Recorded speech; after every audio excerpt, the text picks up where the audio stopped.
दुनिया गोल है और इस गोल दुनिया में हर मोड़ पर कुछ ना कुछ घूम ही जाता है। कल तक जो दोस्ती थी आज सियासत बन जाती है।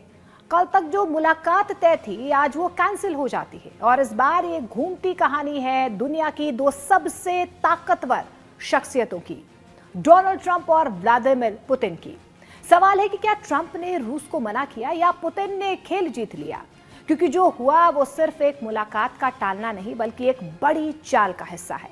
नमस्कार, बहुत स्वागत है आप सभी का। मैं हूं आपके साथ मोनिका ठाकुर। आप देख रहे हैं आपका खास शो दुनिया गोल है।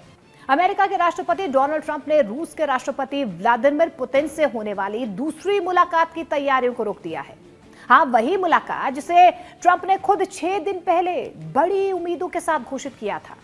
उन्होंने कहा था कि वे हंगरी के बुडापेस्ट में जाकर पुतिन से आमने सामने मिलेंगे और यूक्रेन युद्ध खत्म करने की दिशा में कदम बढ़ाएंगे। लेकिन अब व्हाइट हाउस ने बयान जारी कर दिया है। इस मीटिंग की तैयारियां फिलहाल रोक दी गई हैं। ट्रंप ने कहा कि वो बेकार की मीटिंग में समय बर्बाद नहीं करना चाहते हैं। अब जंग हर दिन बढ़ रही है, तब बातचीत का कोई मतलब नहीं है। लेकिन असल में बात इतनी सीधी नहीं है। इस एक फैसले के पीछे कई परतें हैं। अमेरिका की रणनीति, रूस की जिद, यूक्रेन की बेबसी और यूरोप का डर। देखिए, सिर्फ एक हफ्ते पहले तक ट्रंप यही कह रहे थे कि उनकी पुतिन से फोन पर लंबी बातचीत हुई है और दोनों ने मुलाकात पर सहमति जाहिर की है। ट्रंप ने यहां तक कहा था कि पुतिन झट से राजी हो गए। उन्होंने कहा था कि हम दोनों शांति चाहते हैं, पर अब जब उन्होंने ये मीटिंग रोक दी तो सवाल उठा, ऐसा क्या बदल गया? जवाब है रूस का रुख। रूस ने अपने तेवर नरम नहीं किए हैं। अमेरिकी विदेश मंत्री मार्को रूबियो और रूसी विदेश मंत्री सर्गेई लावरोव के बीच फोन पर बातचीत हुई। बातचीत खत्म होने के बाद लावरोव ने यह साफ कहा है कि हमारा रुख वही है, पहले शांति समझौता, उसके बाद संघर्ष विराम। जबकि अमेरिका चाहता था कि पहले गोलीबारी रुके फिर बातचीत आगे बढ़े। लेकिन पुतिन की किताब में शांति का मतलब है मेरी शर्तें मानो। रूस की शर्तें पुरानी हैं। यूक्रेन नेटो से दूर रहे, रूसी भाषा बोलने वालों पर लगे प्रतिबंध खत्म किए जाएं और एक नई चुनाव प्रक्रिया शुरू की जाए। रॉयटर्स की रिपोर्ट के मुताबिक रूस ने अमेरिका को निजी तौर पर संदेश भेजा है कि वो डोनबास क्षेत्र पर पूरा नियंत्रण चाहता है और किसी भी शांति समझौते में नेटो सैनिकों की तैनाती नहीं होनी चाहिए। दूसरी ओर यूरोपियन यूनियन ने कहा है कि लड़ाई वहीं रोक दी जाए जहां पर सैनिक फिलहाल हैं। इस योजना को यूक्रेन, फ्रांस, जर्मनी, ब्रिटेन और दूसरे यूरोपीय देशों ने समर्थन भी दिया है। लेकिन रूस ने इसे खारिज करते हुए कहा कि यूक्रेन को अपने सैन्य ठिकाने पूर्वी इलाकों से हटाने होंगे। यानी कि रूस फिर वही कह रहा है जो वो हमेशा से करता आया है, बातचीत का माहौल बनाकर अपनी मांगों को और मजबूत करना। अब जरा यूक्रेन के राष्ट्रपति ज़ेलेंस्की की बात करते हैं। उन्होंने कहा कि रूस शांति वार्ता को गंभीरता से इसलिए नहीं ले रहा है क्योंकि अमेरिका ने टॉमहॉक लंबी दूरी की मिसाइलें देने से इनकार कर दिया। उनका कहना था कि अगर हमारे पास लंबी दूरी तक मारने की क्षमता होती तो रूस को भी बातचीत करनी पड़ती और उनकी बात गलत भी नहीं लगती। क्योंकि जब ज़ेलेंस्की मिसाइलों के लिए अमेरिका पहुंचे थे उसी वक्त, जी हां, उसी समय ट्रंप और पुतिन की मीटिंग तय हुई थी और जब अमेरिका ने मिसाइलें देने से मना कर दिया तभी ये मीटिंग भी अचानक से कैंसिल कर दी गई।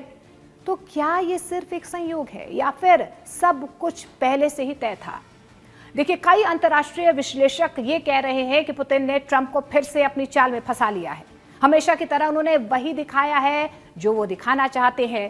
2.5 घंटे की फोन बातचीत के बाद ट्रंप ने न सिर्फ यूक्रेन को टॉमहॉक मिसाइलें देने से इनकार कर दिया बल्कि ज़ेलेंस्की पर डोनबास छोड़ने का दबाव भी डालना शुरू कर दिया। फाइनेंशियल टाइम्स की रिपोर्ट ये कहती है कि ट्रंप ने ज़ेलेंस्की से कहा, अगर तुम नहीं माने तो यूक्रेन बर्बाद हो जाएगा। यानी कि ट्रंप वही कहने लगे जो पुतिन सुनना चाहते थे। अब आइए उस जगह पर जहां ये मीटिंग होने वाली है, हंगरी का बुडापेस्ट, वहां की भी बात कर लेते हैं। ये जगह नेटो देश में है, लेकिन रूस के साथ उसके संबंध बाकी यूरोपीय देशों से ज्यादा सहज है। अगर पुतिन वहां जाते हैं तो ये मीटिंग सिर्फ बातचीत नहीं होती, ये एक राजनीतिक संदेश बन जाता। ये संदेश कि पुतिन, जिस पर अंतर्राष्ट्रीय अपराध न्यायालय यानी कि आईसीसी ने गिरफ्तारी का वारंट जारी किया है, वो यूरोप की धरती पर नेटो देश में अमेरिकी राष्ट्रपति के साथ खड़ा है और कोई उसे छू नहीं सकता है। अब सोचिए उस तस्वीर का असर क्या होता। क्रेमलिन के लिए ये एक जीत होती। बिना कुछ किए ही दिखा देना कि पुतिन अलग थलग नहीं पड़े हैं। लेकिन इस प्लान में दरार आई पोलैंड से। पोलैंड ने साफ कहा कि अगर पुतिन उसके हवाई क्षेत्र में दाखिल होंगे तो अंतर्राष्ट्रीय गिरफ्तारी वारंट लागू किया जाएगा, यानी कि पुतिन को गिरफ्तार किया जा सकता है। लावरोव ने फिर सवाल उठाया, पुतिन बुडापेस्ट कैसे जाएंगे? क्या वो खुद को गिरफ्तार करवाने जाएंगे? इस सवाल के साथ सब कुछ साफ हो गया। पुतिन मीटिंग के लिए तैयार ही नहीं थे। ये पूरी कवायद सिर्फ एक दिखावा थी ताकि दुनिया का ध्यान ज़ेलेंस्की और अमेरिका की वार्ता से हट जाए, और हुआ भी यही। पुतिन ने वो हासिल कर लिया जो वो चाहते थे। ट्रंप ने मीटिंग कैंसिल की, अमेरिका ने मिसाइल डील रोक दी और रूस को मिली एक तरह की कूटनीतिक राहत। अब बात करते हैं उस बड़ी तस्वीर की। सवाल है कि इस पूरी कहानी में सबसे बड़ा खिलाड़ी कौन है? अमेरिका जो खुद को लोकतंत्र का पहरेदार बताता है, या रूस जो कहता है कि वो अपनी सुरक्षा की रक्षा कर रहा है? देखिए, सच्चाई ये है कि दोनों अपने अपने एजेंडे पर चल रहे हैं। अमेरिका नहीं चाहता कि रूस और यूरोप के बीच कोई नई दोस्ती बन पाए, क्योंकि यूरोप अगर रूस से जुड़ गया तो अमेरिका का प्रभाव कमजोर हो जाएगा।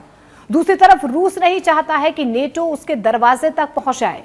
इस खींचतान में फंसा है यूक्रेन, जो अब दुनिया की सबसे बड़ी भू राजनीतिक शतरंज की बिसात बन गया है। इतिहास गवाह है, 2018 में भी ट्रंप और पुतिन की पहली मुलाकात के बाद यही हुआ था। उस समय भी ट्रंप ने कहा था कि हमारे रिश्ते शानदार हैं, लेकिन कुछ हफ्तों में ही बयान बदल गया। अब वही कहानी दोहराई जा रही है। फर्क बस इतना है कि इस बार यूक्रेन युद्ध का दांव जुड़ा हुआ है, जिसमें हर दिन सैकड़ों सैनिक मारे जा रहे हैं, शहर राख में तब्दील हो रहे हैं, लाखों लोग शरणार्थी बन चुके हैं। लेकिन दुनिया की बड़ी ताकतों के लिए ये बोर्ड गेम बन चुका है, जहां पर हर चाल के पीछे किसी की जिंदगी, किसी का घर और किसी का देश दांव पर है।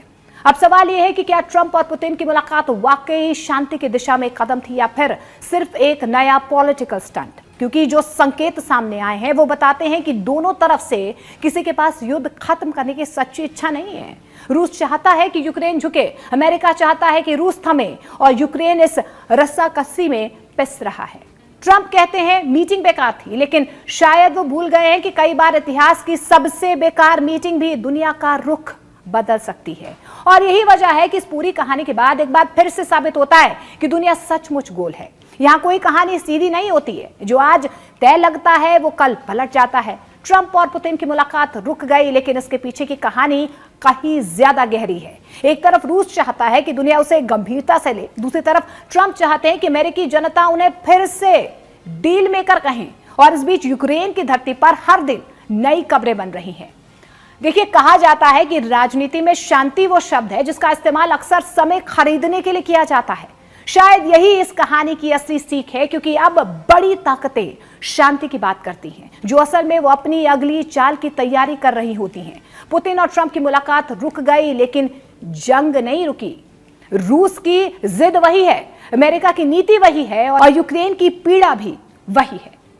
तो याद रखिए, दुनिया गोल है, हर बात घूम फिर कर वहीं आती है जहां से चली थी। ट्रंप ने मुलाकात रोकी, लेकिन मुद्दा वही है, ताकत, प्रभाव और डर। और अब तक ये तीनों इस दुनिया के गोल चक्कर में घूमते रहेंगे, जब तक हर मुलाकात, हर जंग, हर शांति सिर्फ एक और चाल बनकर रह जाएगी।